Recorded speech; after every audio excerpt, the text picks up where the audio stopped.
Bom dia, muita alegria estarmos aqui, mais um dia de reflexão, de estudos, estudando a Boa Nova, o Evangelho, transformando os nossos pensamentos, consequentemente transformando as nossas atitudes e, consequentemente, sendo mais felizes, mesmo aqui encarnados. A felicidade a gente sabe que não é deste mundo ainda, mas podemos aumentar mais esses momentos, que não sejam tão pequenos, que nós possamos aumentar mais através do entendimento das leis de Deus. O capítulo de hoje, ele está no capítulo 23 do Evangelho segundo o Espiritismo, que se intitula Estranha Moral, e que fala sobre abandonar seu pai, sua mãe e seus filhos. E a mensagem de Jesus foi essa, está anotada em Mateus, no capítulo 19, versículo 29. Aquele que houver deixado por meu nome sua casa, seus irmãos ou suas irmãs, ou seu pai ou sua mãe, ou sua mulher ou seus filhos ou suas terras, receberá o cêntuplo de tudo e terá por herança a vida eterna. Kardec intitulou esse capítulo de Estranha Moral porque algumas coisas proferidas pelo Cristo nos soam estranho, Parece que não foi o Cristo que falou. Como que o Cristo ia pedir para a gente abandonar a nossa família? Ou então, no capítulo anterior, odiar pai e mãe, E aí, para a gente conseguir entender um pouco essas palavras, é preciso contextualizar. A gente sabe, a gente viu aqui na semana passada, que a língua hebraica, ela não era uma língua rica, ela era uma língua mais pobre. Uma mesma palavra era utilizada para vários significados. Então, a gente já viu também semana passada que o odiar, quando Jesus fala, quem não odeia seu pai e sua mãe, não tem o mesmo sentido do odiar de hoje. Nós somos uma cultura ocidental, lá onde o Cristo foi proferido foi em outra língua, uma língua que era pobre, que uma palavra era para vários significados, era uma cultura oriental há 2017 anos atrás. Então, para a gente conseguir entender o contexto, é preciso retornar um pouco e entender o significado daquela época. Não podemos pegar as palavras do Cristo e tentar usar com o dialeto de hoje. Se há bem pouco tempo atrás, na nossa própria língua portuguesa, várias coisas se modificaram, Até pouco tempo atrás, farmácia era escrito com PH, várias coisas se modificaram. Então, para contextualizar, é preciso aprofundar um pouco no contexto da época. E aprofundando no contexto da época, chega-se à conclusão, O Pesani aqui, que era um amigo de Kardec, mas um estudioso da língua hebraica, ele nos trouxe a informação que odiar era amar menos. Era uma forma de colocar gradação nas situações. Na língua hebraica, ou era para se falar, se colocar gradações nas coisas, se usavam os extremos. Por exemplo, eu gosto muito de lasanha e estrogonofe, mas eu gosto mais de lasanha. Na cultura hebraica, iria se falar assim, eu amo lasanha e odeio estrogonofe. Eu gosto mais de lasanha do que de estrogonofe. Então, olhando por esse prisma, nada nos estranha em, se formos ver, qual é o primeiro mandamento. Jesus compilou os 10 mandamentos em 2. Amar a Deus acima de todas as coisas. Então, colocar a busca do reino de Deus, colocar Deus em primeiro lugar da nossa vida, não é nada de estranho. Porque Jesus já falou isso para a gente. Amar a Deus acima de todas as coisas. E ao próximo como a ti mesmo. Então, vem totalmente de acordo com o que o Cristo fala. É só a gente tentar não pegar o pé da letra e trazer para os dias de hoje. É preciso contextualizar lá, é preciso saber como que aquilo foi falado, em que contexto. Então, os tempos que antecediam a vinda de Jesus os conceitos éticos, né, ainda não estavam muito definidos, estruturados, e cresciam ali num contexto mais ou menos perverso, falando de sociedade. Então havia a predominância da força, né, uma escravidão política, social, econômica, de credo, de raça. A família ela era submetida ao patriarcado soberano e às vezes cruel, ou seja, o que o patriarca da família determinasse, toda a família tinha que cumprir. Se alguém saísse daquelas determinações, era tido como um escândalo, era tido como um aborrecimento, era tido como uma humilhação. E os interesses totalmente girando somente, né, nos interesses de bens materiais ou de bens, né, ou as pessoas, o interesse somente, né, da forma material. Na religião já estavam ocorrendo algumas transformações. O paganismo, o culto aos vários deuses já estava entrando em decadência, né, o monoteísmo chegando também. O sacrifício humano já estava sendo descartado, chegando o sacrifício ainda dos animais, para se agradar os deuses, para se apagar os pecados, oferenda em gratidão a Deus. Então, o discernimento e a valorização da criatura humana já estava começando a acontecer, de forma ainda muito embrionária, mas já começando a acontecer. O homem já estava começando a se ver a imagem e a semelhança de Deus. Então, foi nesse contexto que o Cristo encarnou e deu todas essas, né, esse ensinamento moral, esse exemplo para a gente. O que ele queria, né, o que ele quer de nós? Porque esse processo ainda se efetua nos dias de hoje. O que ele quer? Que nós deixemos os nossos impulsos agressivos, fruto dos nossos atavismos biológicos, psicológicos, né, das outras reencarnações, e adentremos o quê? A civilização. O objetivo dele era que saiamos, né, da barbárie e adentremos a civilização.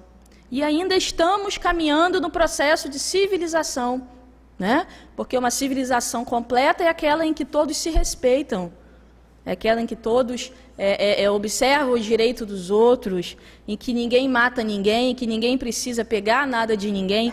Isso é uma civilização completa. Aí a gente vai ver no Evangelho que fala assim para a gente: vocês ainda são povos esclarecidos, não são civilizados, povos esclarecidos. E quando a gente vê determinadas situações à nossa frente, ou a gente vê, né, nos telejornais, a gente vê que é isso mesmo. Tem situações que beira ainda a barbárie. A gente fala, gente, olha só, isso daí parece que a gente está se remontando a 2.000 anos atrás, a 3.000 anos atrás.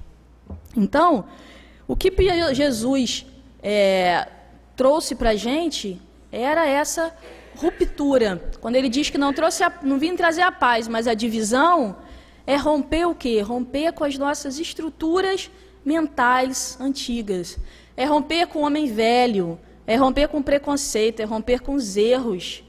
É trabalhar a supremacia da humildade em cima do orgulho. A supremacia do altruísmo sobre o egoísmo, né? A supremacia da compreensão e da bondade sobre a intolerância. Então ele veio trazer essa mensagem muito viva. E isso, naqueles tempos, era muito estranho. Era uma estranha moral, realmente. Por quê? Porque era diferente de tudo que se tinha, de tudo que se havia visto, e contrariava todas as convicções ainda prevalecentes. Então, contrariava tudo aquilo que vem de encontro, tudo aquilo que nos contraria, a gente joga de lado e é estranho. Ainda hoje, né, continua ainda sendo estranha para a gente a moral do Cristo, porque ainda vem ainda de encontro aos nossos interesses pessoais, aos nossos desejos, aos nossos caprichos egoístas. Muitos não querem nem adentrar essa vibração. Fala, não, esse negócio de religião, de cristianismo, não é minha praia, não, né? Eu não tenho paciência para estudar, não tenho paciência para ler, eu não quero refletir sobre nada. Mostrando o quê? A nossa ainda incapacidade de compreender, né, e muito menos de aceitar os convites do Cristo. Que ele vem nos convidar para quê? Para transformar os nossos sentimentos e nos libertar dos nossos comportamentos desajustados e doentios. Então, quando Cristo fala que conheceis a verdade e a verdade vos libertará, libertará de quem? Libertará de quê? Libertará dos nossos comportamentos desajustados e doentios. O nosso desajuste e a nossa doença, tanto física quanto moral, ela decorre dos nossos comportamentos inadequados, dos nossos pensamentos inadequados. Decorre ainda desse, segurar esse homem velho que precisa se transformar. É ainda uma dificuldade. Por isso que ainda somos desajustados, e adoecidos. Porque queremos ficar o quê? Agarrado aos preconceitos. Eu sempre pensei assim. A vida é transformação. Qual é o objetivo da encarnação? A gente não veio aqui para sofrer, não, para pagar. Mas a gente tem uma visão da encarnação que eu vim para pagar meus débitos passados, que eu fiz muita coisa errada e vim para pagar. A lei, ela funciona, a lei de causa e efeito? Sim. Mas o objetivo da encarnação é evolução. O objetivo da encarnação é desenvolver as nossas potencialidades da alma. O objetivo da encarnação é caminhar para frente e para o alto. Porque se a gente for ver a espiral de evolução, é uma espiral. É para frente e para cima. É verticalizar o nosso sentimento. Na horizontal, quando a gente caminha só na horizontal, a gente desenvolve só na matéria. Desenvolve só o intelecto, desenvolve só materialmente falando. É preciso caminhar sempre para frente, mas a direção sempre para cima. Caminhar também na matéria, sim. Mas o que sobrevive à matéria? Quais são as nossas conquistas?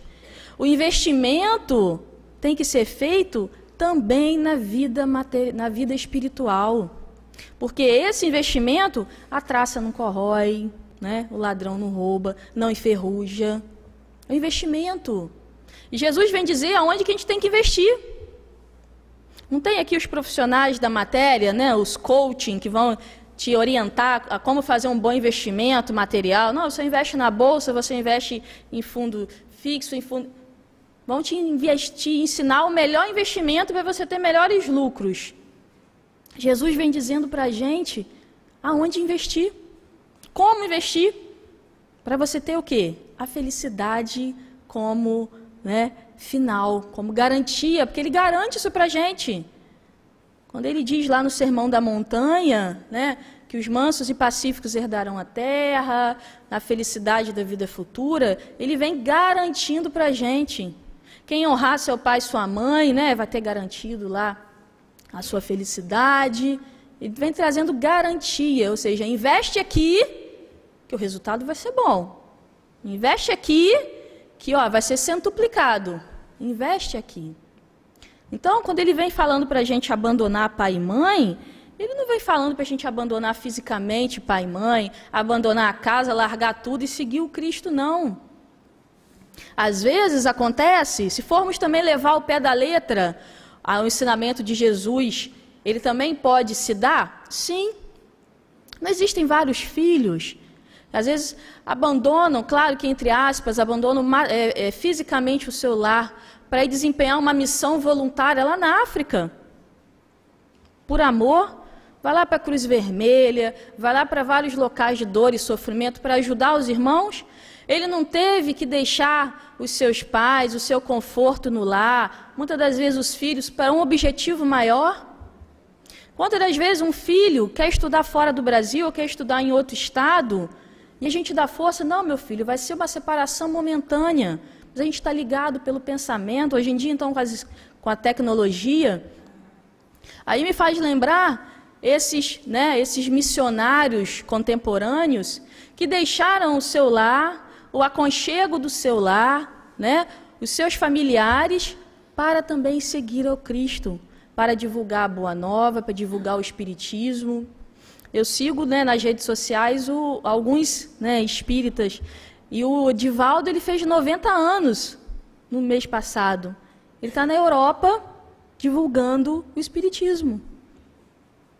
Está lá na Alemanha, está em outros lugares, cada dia em um lugar, fazendo conferências, congressos. Ele não deixou, não renunciou também ao aconchego do lar, para estar em aviões, em hotéis, né? Outras alimentações, outra língua e tudo mais, também para um objetivo maior. Então, quando nós temos um objetivo maior, a gente deixa o nosso lar. Isso não é errado, né? Uma filha, às vezes, um filho, quando casa, às vezes vai morar em outro estado, em outro país, mas ela abandona o lar? Não, só está separada fisicamente por um outro objetivo maior, que é constituir uma nova família. Então, levado também ao pé da letra, o que Jesus falou não é nada de estranho. Acontece nos dias de hoje, né? Incentivado por nós. Quem não quer, às vezes, dar um melhor estudo para os seus filhos, que às vezes na sua cidade não tem, e é em outra cidade, e a gente apoia e faz esforço para o filho, né, seguir aí o objetivo maior da vida dele. Então, deixar pai e mãe não é no objetivo de abandono, porque ia totalmente de encontro ao honrar pai e mãe, que o Cristo abonou ali os 10 mandamentos. Ele disse que não veio destruir a lei. Então, honrar pai e mãe, lá o 5º mandamento, está totalmente atual. O que ele vem dizer é que, olha, não deixe os interesses da vida futura prevalecer sobre os interesses da vida humana. Ele vem a chamar a atenção de uma maneira forte para, olha só, a vida, a encarnação, não é só viver aqui não. Não é só trabalhar, não é só estudar materialmente, não é só cuidar da família, não. Existe um outro objetivo, um outro investimento. E ele também chama a atenção para 2 detalhes nessa parábola, né? Se formos remontar lá aos tempos do Cristo, o que ele vem dizer para a gente? O patriarcado era soberano. Que o pai, ele falou, a família toda tinha que seguir. Então, quando ele fala que quem quiser seguir a ele tem que abandonar tudo, é abandonar, muitas das vezes, as tradições, os erros, os preconceitos ali inseridos naquela família, naquela doutrina familiar. E naquele tempo, você se desviar do que o pai ali está determinando, era um aborrecimento, era uma humilhação, era um escândalo. Mas se o Cristo vem trazer uma doutrina renovadora, uma doutrina transformadora, é preciso quebrar esses laços com os preconceitos, com os hábitos arraigados. Eu fiquei imaginando, você imagina um fariseu, naquele tempo, uma família toda de fariseus, né, que eram ali sabedores da lei, mas que eram totalmente, só utilizavam a lei a seu bel prazer e somente em atos exteriores. Você imagina um filho desse fariseu que começasse a querer seguir o Cristo. Falasse, não, meu pai, olha só, eu agora quero me preocupar com o interior, né? Eu não quero mais seguir a lei só exteriormente. Esse negócio de somente lavar as mãos por fora e o interior está todo sujo, isso daí, ó, Cristo, né, falou que não é assim que funciona. Imagina a confusão que ia acontecer na família. Iam até deserdar ele. Então, é essa ruptura que o Cristo fala, é esse abandono que o Cristo fala. Não é abandonar fisicamente. E fora que o Cristo vem trazendo para a gente a necessidade de pensar com a nossa própria cabeça, de agir com os nossos próprios pensamentos, né? Não ficar vinculado a outras mentes. Pensar com a sua própria razão. Não porque o outro faz e eu tenho que seguir. Ah, minha família toda, às vezes acontece isso. A família vem de uma tradição de uma religião, toda, não, o bisavô era de tal religião. E tem um integrante que ele não quer mais seguir aquela religião. Ele acha que outra religião, outra forma de pensar, ele se sentiu melhor. E aí, ele fica naquela, né, dualidade. Se eu disser que agora eu estou seguindo outra religião, vai ser uma confusão na família. Vão dizer que eu sou, né, desnaturado, que eu estou quebrando a tradição e tudo mais. É isso que o Cristo vem falar. Olha só, comece a pensar com a sua própria cabeça. Rompa com, né, o homem velho, e não fisicamente falando. Fora também que usamos muitas das vezes a nossa família como desculpa, como empecilho para não se dedicar ao Cristo, para não se dedicar algumas horas ao Cristo. Ah, mas como que eu vou lá sexta-feira, 8 da manhã? Estou abandonando o meu lar. E os familiares, né? A gente, quando começa a querer seguir o Cristo, a incompreensão ela vem das pessoas mais amadas e nos pega nos pontos mais fracos. E aí, a gente tem que o quê? Não, olha só, hoje, né, às vezes a mãe tem um filho lá de 30 e poucos anos e tem que todo dia colocar o cafezinho, né? O cafezinho ali, a mesa direitinho. Mas aí a criatura acorda 9 horas. Vamos colocar assim um exemplo. Mas na sexta é o seu compromisso com Jesus, é o seu compromisso de investimento no Espírito. E você fala, meu filho, olha só, o cafezinho está pronto, mas quando você acordar às 9, a mãe não vai estar aqui. Você vai lá e esquenta. Ou então você vai lá e coloca. Isso é abandonar o lar? Mas ele vai dizer, está me abandonando, não cuida mais de mim. E a gente vai ficar, às vezes, com dor na consciência. Mas é preciso o quê? Conquistar as nossas, né, os nossos horários, é preciso conquistar o quê? O nosso trabalho. E a gente só consegue conquistar verdadeiramente isso, conquistar o nosso espaço para estar com Cristo, para investir em nós, para estudar, quando a gente, primeiro, se determina e mostra para o outro que quão importante aquilo é para a gente. O quão importante aquilo é para a gente. E segundo, através da nossa transformação moral. Porque através da nossa transformação, o outro vai ver que aquilo te faz bem e vai começar a respeitar. E você vai conquistar aqueles horários na família.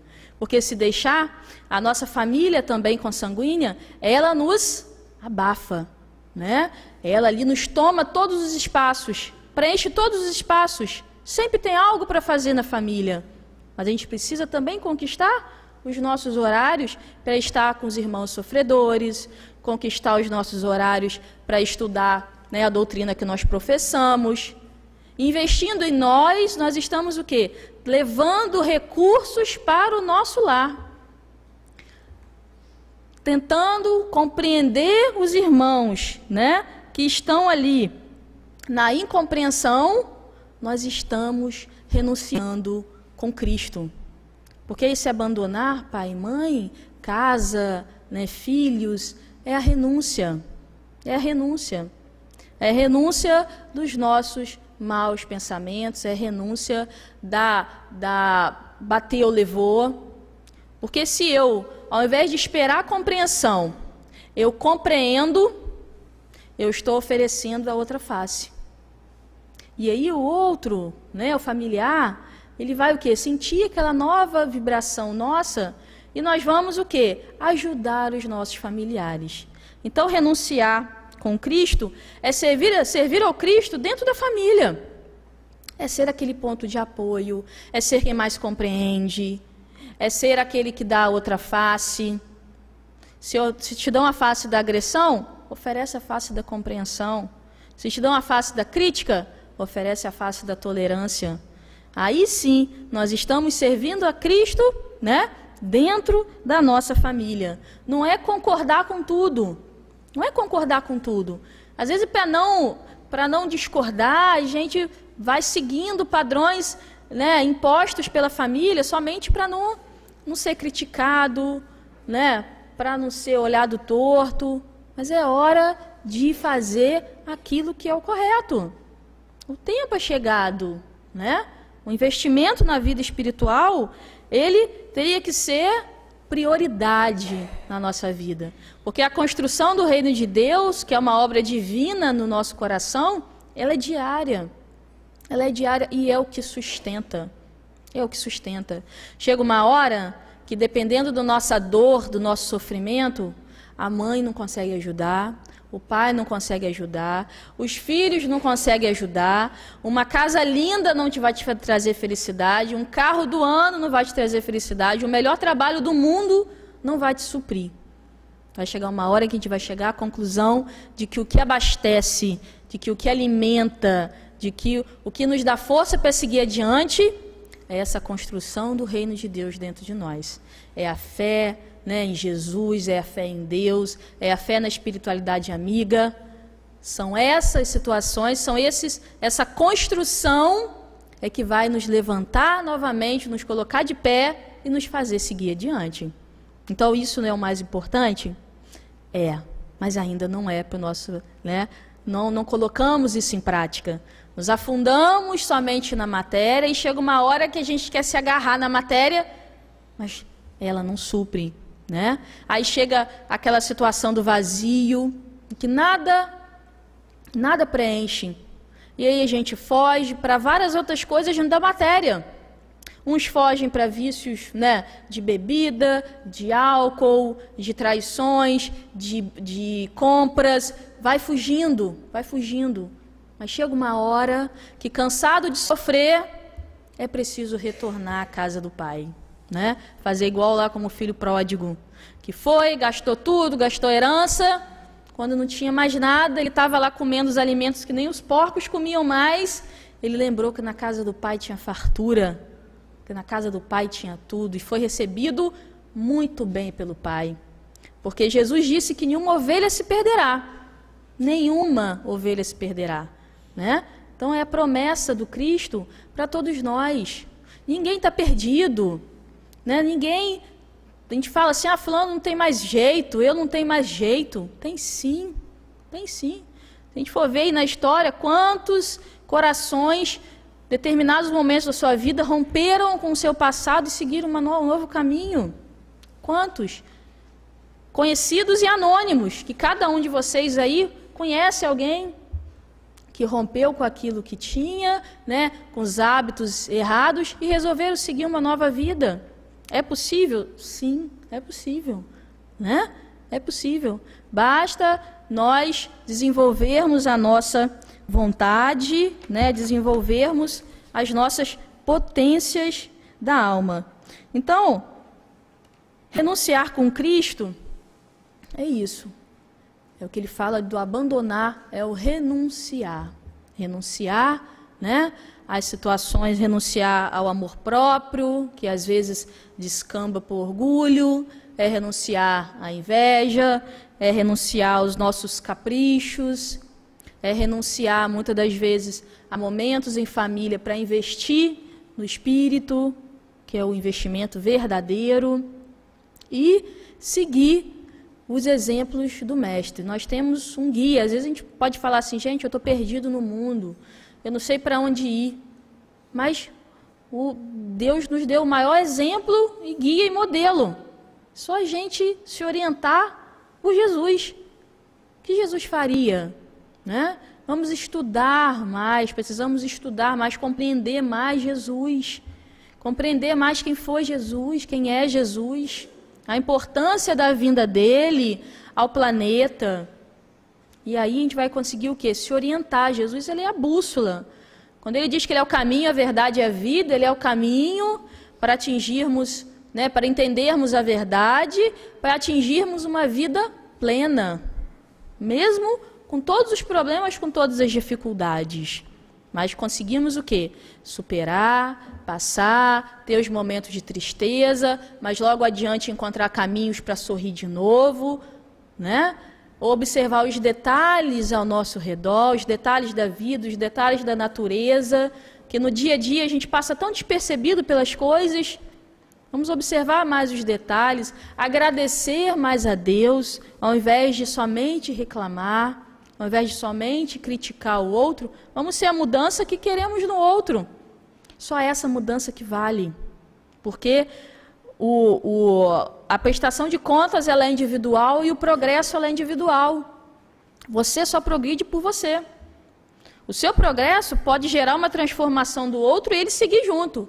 Quando a gente às vezes vê um vídeo interessante que faz a gente refletir, né, o exemplo de alguém que está fazendo uma coisa legal, A gente se motiva também a fazer, é bom, mas a gente só consegue crescer individualmente, né? O crescimento individual, né, de cada um gera o crescimento coletivo. E assim a gente vai caminhando para a regeneração. Então, nos corações dos espíritos que já entenderam isso, já é regeneração. No coração de, né, Bezerra de Menezes, no coração de Divaldo, no coração de tantos outros espíritos que estão caminhando no bem, já é regeneração. Então, que a regeneração chegue também no nosso. Regenerar é deixar o que é velho para trás e caminhar para um novo caminho, que o Cristo vem aí nos mostrar de forma muito clara. É só a gente, né, fortalecer as nossas pernas na caminhada, sempre para frente e para o alto. Muita paz a todos, que assim seja.